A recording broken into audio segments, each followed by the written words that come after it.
In the mid-1980s, the map of Europe looked etched in stone.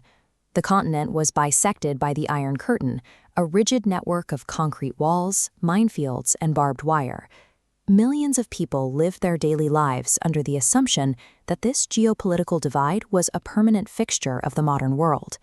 On the western side, a vibrant consumer boom was in full swing. West Berlin's streets were awash in neon lights and aggressive commercial branding, projecting a profound sense of capitalist optimism right up against the edge of the Soviet bloc. That optimism extended into the living room. Home computers like the Commodore 64 became ultimate status symbols. Families looked inward, focused on high-tech domestic comforts, enjoying a sheltered, highly localized sense of security. But the physical and ideological walls defining 1980s Europe were actually entirely porous. April 1986 exposed a harsh reality. Over 30 intense days, the comfortable illusion that a nation could close its borders and protect its citizens from the outside world would collapse completely. The month began with an immediate test of Western security. On April 5th, a bomb detonated inside Labelle, a crowded West Berlin discotheque frequented by American soldiers. Emergency services scrambled to secure the localized devastation. 9 days later, the United States retaliated. Blaming Libyan leadership for the disco bombing, Washington launched Operation El Dorado Canyon, deploying dozens of heavily armed F-111 strike aircraft from bases in the United Kingdom. This map illustrates the physical enforcement of political boundaries during the operation. France and Spain denied the American bombers permission to fly through their airspace.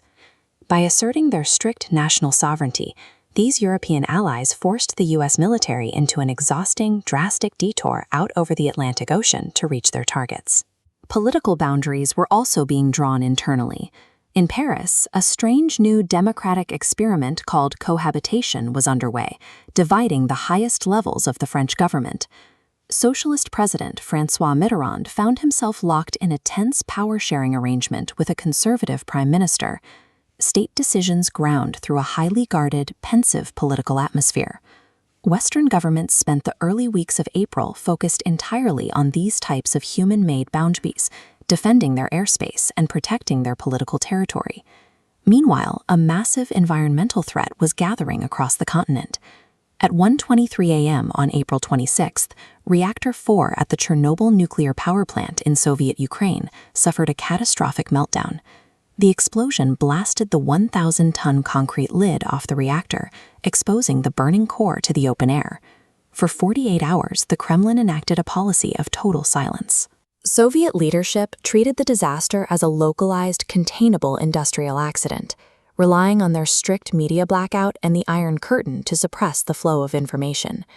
That strategy failed completely.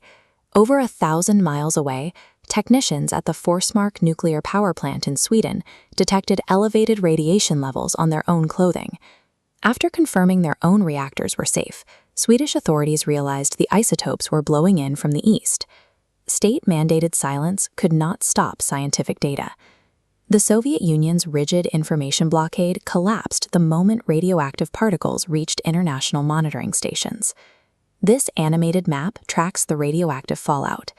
The plume entirely ignored the Iron Curtain, drifting from Ukraine, settling into West Germany. As the timeline advances, the cloud envelops France.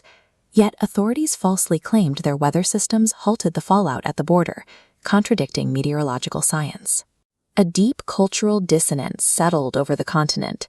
While invisible isotopes drifted through the atmosphere, citizens were blasting Falco's synth-pop hit Rock Me Amadeus.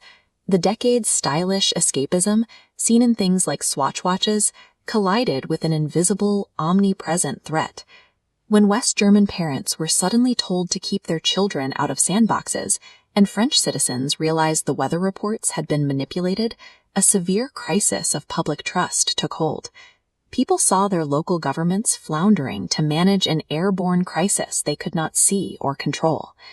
The incident laid bare the physical limitations of Soviet isolationism. A state cannot seal itself off from the world when its internal disasters spill out into the upper atmosphere. The bright, high-contrast consumer dreams of the era were forced to reckon with the cold, gray reality of a nuclear accident.